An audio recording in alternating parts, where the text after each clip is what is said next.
pupunta ang buwis mo? Sa bayan ba? O sa bulsa ng iilan? Bawat Pilipino nagbabayad ng buwis.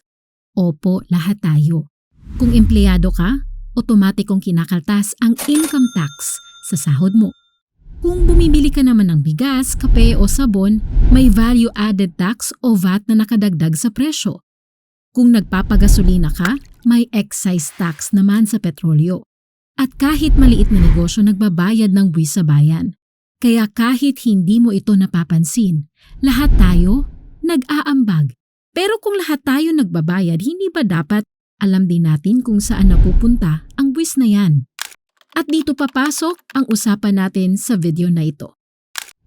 Marahil sasabihin ng iba masyadong technical yan, mahirap ipaliwanag, hindi yan maintindihan ng ordinaryong Pilipino. Sabi nila yun. Tara, subukan nating intindihin. Magsimula tayo sa pambansang budget. Para sa 2025, mahigit 6.3 trillion pesos ang pambansang budget ng Pilipinas. Trilyong halaga. Nakaka-overwhelm, no? Parang imposibleng intindihin kung saan napupunta ang ganyang kalaking pera. Kaya subukan nating gawing simple. Isipin na lang natin na parang 100 pesos ang buong budget. Hindi ito literal, kundi isang halimbawa para mas malinaw kung paano hinahati ang pera. Ayon sa datos ng People's Budget Coalition, sa bawat 100 pesos, 62 pesos agad ang nakatali sa mga obligadong bayarin ng gobyerno. Ito yung automatic na binabayaran, pambayad ng utang ng bansa, national tax allotment, o ang bahagi ng buwis na otomatikong ibinabalik sa mga lokal na pamahalaan at sweldo ng mga empleyado sa gobyerno mula nasyonal hanggang lokal. Ang natitira, 38 pesos lang. Ito ang tinatawag na allocable portion. At ito ang perang pinagdidesisyonan ng gobyerno kung paano gagastusin para sa taon na pinagbabudgetan. Kung i-convert sa totoong halaga, halos 3.9 trillion pesos ang diretso sa mga obligadong bayarin at nasa 2.4 trillion pesos lang ang talagang budget o halaga na pinagdidesisyonan at least for the year 2025. Ano ang kahulugan nito? Ang 38 pesos sinasabi natin. Bilang analogy, ito yung pinanggagalingan ng lahat ng bagong programa at proyekto ng iba't ibang ahensya ng gobyerno mula sa edukasyon, kalusugan at infrastruktura hanggang sa ayuda at iba pang serbisyong panlipunan. Ito ang bahagi ng budget na talagang pinagdidesisyon ng taon-taon kung paano gagamitin para sa mga Pilipino. Mula sa ehekutibo, patungong lehislatura at balik sa ehekutibo. Ginamit natin ang 100 pesos bilang halimbawa para ipakita ang hatian ng budget pero sa totoong buhay nga, hindi po ito barya. 6.3 trillion pesos ang pinag-uusapan natin para sa nakaraang 2025 at kung mali ang mapuntahan kahit maliit na porsyento nito, ibig sabihin bilyon at pwedeng umabot pa ng trilyong piso ang maaaring masayang. Classroom na hindi natatayo, gamot na hindi nabibili, at pamilyang tuluyang napapabayaan. Kaya kung ang tanong ay, saan napupunta ang buwis mo? Sa bayan ba o sa bulsa ng iilan? Ang sagot, nasa atin kung paano natin babantayan. Sa episode 2, ipapakita natin kung sino ang nagdedesisyon sa mga pondong ito, paano binubuo at pinapasa ang budget ng bansa, at bakit ang 2025 budget mismo ay puno ng kontrobersiya.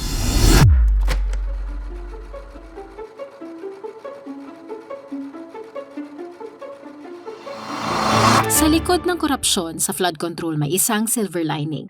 Mas dumarami na ngayon ang nagtatanong at nagkaka-interes tungkol sa pambansang budget. At kung talagang gusto nating magbantay, kailangan muna nating intindihin kung paano ba ito binubuo. And believe me, it is not that hard. Sa video na ito, hihimay natin kung paano ginagawa ang pambansang budget at bakit ang 2025 budget ay puno ng kontrobersiya.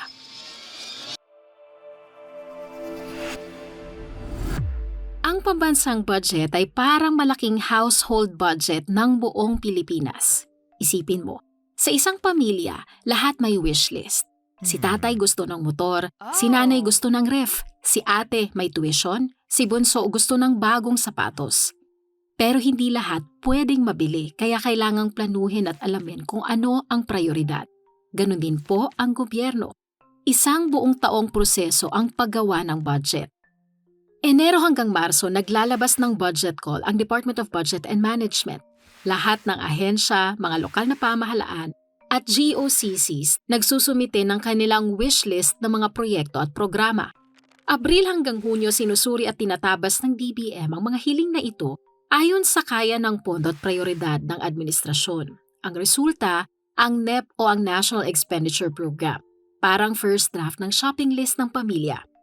Hulyo, isinusumite ng Pangulo ang NEP sa Kongreso, kadalasan kasabay ng SONA. Alam niyo ba, ang NEP ay libu-libong pahina ng detalye, mula sa sahod ng guro hanggang presyo ng semento, parang phone book para sa boomers ang kapal o isang Google Doc na hindi mo ma-scroll hanggang dulo para sa Gen Z. Agosto hanggang Oktubre sa House of Representatives, ginagawa itong GAB o General Appropriations Bill. Dito na pumapasok ang dagdag bawas ng mga mambabatas, parang family meeting kung saan nagtatalo kung alin ang uunahin. Pagkatapos, ipinapasa ito sa Senado na may kapangyarihang magdagdag o magbawas din. Bakit may bersyon ng House at Senate? Dahil ayon sa konstitusyon, lahat ng budget bills ay dapat magsimula sa House pero pwedeng baguhin ng Senado. At madalas magkaiba ang priorities ng dalawa. Ang House, mas district projects. Ang Senate, mas pambansa ang tingin. Nobyembre hanggang Disyembre, kapag magkaiba ang bersyon, pinagtatahi ito sa Bicameral Conference Committee o BICAM. Parang final negotiation ng pamilya kung saan pinapagsama ang dalawang listahan. At Disyembre kapag tapos na, ang reconciled bill ay dadalhin sa Malacanang. Kapag pinirmahan ito ng Pangulo, ito na ang GAA o General Appropriations Act, ang batas na nagsasabing dito lang pwedeng gastusin ang pera ng bayan. Quick recap tayo. NEP, panukalang budget ng Pangulo. GAB, working budget ng Kongreso. At GAA, final na batas. May kapangyarihan ng Pangulo na mag-line item veto. Pwedeng burahin ang ilang bahagi kahit pasado na kung sobra o mali. Sa papel parang simple at organisado. Pero kapag pinasukan ng politika at pansariling interes, doon na nagiging magulo. Case in point, ang 2025 GAA. Diplomatic pa ang People's Budget Coalition nang tawagin itong misprioritized budget. Pero ang iba, tinawag itong yan po ang tinawag na pinakapangit na budget, pinaka-corrupt na budget. So bakit nga ba controversial ang 2025 budget? There are 3 red flags. PhilHealth, edukasyon at flood control. Unahin natin ang PhilHealth. Sa 2025, zero ang inilaan na subsidy mula sa national government. Kahit malinaw sa batas na dapat may pondo mula sa sin tax ng alak at sigarilyo, pati remittances ng PCSO at PAGCOR sa 2025 budget, zero ang nakalagay. Anong ibig sabihin nito? Kapag nagkasakit ka, wala kang aasahang suporta. Kahit simpleng operasyon na gamot na dapat sagot ng PhilHealth, ikaw at pamilya mo ang sasalo ng buong halaga. Second red flag, education versus infrastructure. Sa ating konstitusyon, malinaw, education should be the highest priority. Bakit? Dahil tao ang pinakamahalagang puhunan ng isang bansa. Kung may edukasyon, may trabaho. Kung may trabaho, may buwis. At yan ang pinakamabilis na balik ng investment ng gobyerno. Sa unang tingin sa 2025 approved budget, mukhang sinunod naman. 1.055 trillion pesos ang budget para sa education sector, mas mataas ng 48 billion pesos kaysa DPWH. Pero teka lang, kasama pala dito ang DepEd, CHED, TESDA at iba pang ahensya under education sector. Kung DepEd lang ang titingnan, mas malaki pa rin ang budget ng DPWH ng halos 30%. Kaya kahit sabi nating education first, sa totoo, mas inuuna pa rin ang infrastruktura kaysa sa basic education. Kaya habang tuloy ang mga proyektong pang-infrastruktura, nagsisiksikan pa rin ang mga estudyante sa mainit at sirang classrooms. Panghuling red flag, flood control. Sa 2025, 254.3 billion pesos ang inilaan para lang sa flood management, halos 1/4 ng buong DPWH budget. At mula 2023 hanggang 2026, lampas na pong 1.2 trillion pesos ang nailaan na pondo para sa mga flood control. Pero bakit binabaha pa rin tayo taon-taon? Kasi lumalabas na ginagawang gatasan ang mga flood control projects. Mayroong ghost projects, nasa papeles pero wala sa aktwal. Manananggal projects, kalahati lang tinayo pero buo ang bayad. Substandard projects, madaling masira dahil binabawasan ng materyales, may lagay sa bidding at bayad ang inspeksyon. Padrino system, paulit-ulit na iilang kontraktor lang ang nananalo dahil sa koneksyon, hindi dahil sa husay ng serbisyo. Sa mga revelasyon sa Senado, lumalabas na parang may sindikato ang sistema. Politiko ang naglalagay ng proyekto sa budget, kontraktor ang nakikinabang dahil sa lagay hindi sa kalidad, at mga opisyal mismo ang pumipirma kahit overpriced o palpak. Ang ending, may proyektong nakasulat sa papel pero walang saysay sa aktwal at malaking bahagi ng pera ang napupunta sa bulsa ng iilan. Sa ganitong sistema, talong-talo ang taong bayan. Dagdag pa sa 3 red flags na ito ang insertions o dagdag proyekto sa huling yugto ng budget process para bang sinadyang gawing sikreto. Walang sapat na paliwanag, bakit ito inilagay, hindi malinaw kung sino ang naglagay. Hanggang ngayon, kulang ang transparency. Hindi kulang ang pera ng bansa. Kulang ang malinaw na sistema at bantay para masigurong pera ng bayan ay para sa bayan. At dito pumapasok ang mas mahalagang tanong. May mas mabuti bang paraan? Sa episode 3, pag-uusapan natin ang panawagan para sa isang malinaw, makatarungan at people-first na budget system.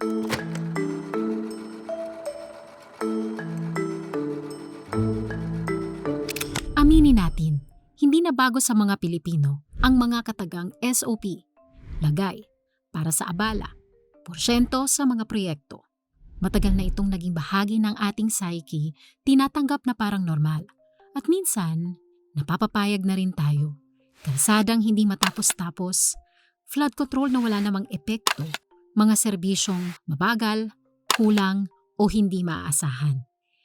Pero dumating na tayo sa puntong hindi na pwedeng maging normal ang ganitong sistema. At ang tanong, may mas mabuting paraan ba?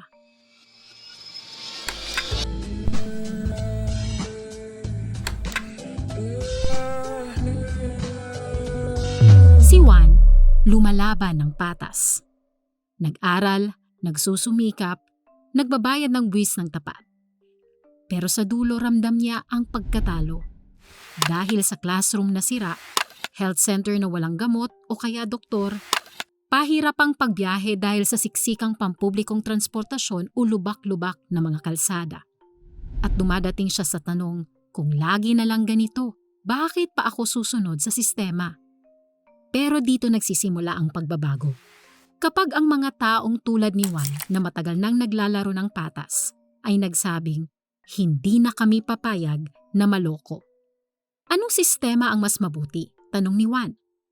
Isang sistema kung saan ang buwis na binabayad mo ay may balik na malinaw at ramdam mo mismo. Kung may bagong classroom at sapat ang guro, hindi na siksikan ang mga estudyante. Kung may ospital na may gamot at malinaw ang serbisyo, hindi na kailangang umutang ang pamilya. Kung maayos ang flood control, hindi na kailangang magtiis pa sa baha taon-taon. Ganito dapat gumagana ang budget ng bansa. Open-minded ka ba? Good. Kasi may 3 paraan kung paano pwedeng ayusin ang budget para talagang maramdaman ito ng tao. Isa-isahin natin. Una, participatory budgeting. Sa participatory budgeting, hindi lang politiko ang nagdidesisyon kung saan gagastusin ang pera ng bayan. Kasama mismo ang komunidad sa pagpili ng proyekto. Halimbawa, kung nasa isang barangay assembly, pwedeng itanong sa mga residente, mas kailangan ba ng bagong classroom, health center o kalsada? At doon ibabase ang pondo. Kung 5 million pesos ang budget ng bayan, pwedeng sabihing 3 million pesos para sa classrooms, 1 million para sa health center at 1 million para sa streetlights dahil yun ang kailangan na sinabi ng mga tao. Sa ganitong sistema, boses ng mga Pilipino ay kasama sa desisyon. Hindi lang kung ano ang gusto ng politiko kundi kung ano ang mahalaga sa komunidad. Pero may hamon din dito. Handa ba tayong maglaan ng oras at effort para makilahok? Dahil kung ang iilan lang ang dumadalo, sila lang ang maririnig. Pangalawa, performance-based budgeting. Sa performance-based budgeting, hindi sapat na humingi lang ng pera ang isang ahensya ng gobyerno. Dapat may malinaw na target at may sukatan rin sa huli ng tagumpay. Halimbawa, kung 1 billion ang inilaan sa Department of Education, hindi lang dapat classroom ang naitayo. Kailangan ding sukatin kung bumababa ang bilang ng mga dropouts, dumami ang pumapasok araw-araw at gumanda ang kalidad ng pagtuturo. Kung 500 million pesos ang inilaan sa Department of Health para sa barangay health centers, dapat mas maraming nabakunahan, naging mas mabilis ang serbisyo, at mas kaunti ang nagkakasakit. At kung 5 billion pesos ang inilaan sa Department of Public Works and Highways para sa kalsada at tulay, hindi sapat na may natapos na kilometro ng kalsada o tulay. Dapat mas maikli ang biyahe ng magsasaka papunta sa palengke. Mas mabilis ang delivery ng produkto at mas ligtas ang biyahe ng motorista. Ibig sabihin po, hindi lang natapos ang proyekto. Dapat may ebidensyang may totoong epekto sa tao. At kung hindi natupad, pwedeng kaltasan o ipitin ang susunod na budget na hinihingi ng ahensya. Ganito ang performance-based budgeting. Bawat piso, dapat may malinaw na balik para sa Pilipino. Pangatlo at panghuli, full transparency. Full transparency means lahat ng impormasyon tungkol sa budget, kontrata at proyekto ay bukas at madaling makita ng publiko. Halimbawa nito, kung 10 million pesos ang inilaan para sa isang tulay sa probinsya, dapat online makikita kung sino ang kontraktor, magkano ang kontrata, at natapos ba ito sa takdang oras. Kung 50 million ang inilaan para sa flood control, dapat malinaw kung saan itinayo, ilang metro ang dike, at kung nakatulong ba ito sa pagbabawas ng baha kinalaunan. Kung 200 million pesos naman para sa ospital, makikita kung may bagong ward, bagong kagamitan, at dagdag na doktor o nurses. Alam niyo po, bilang miyembro ng Open Government Partnership, may transparency tools na ang Pilipinas. PhilCheps, kung saan makikita ang government contracts at bidding results.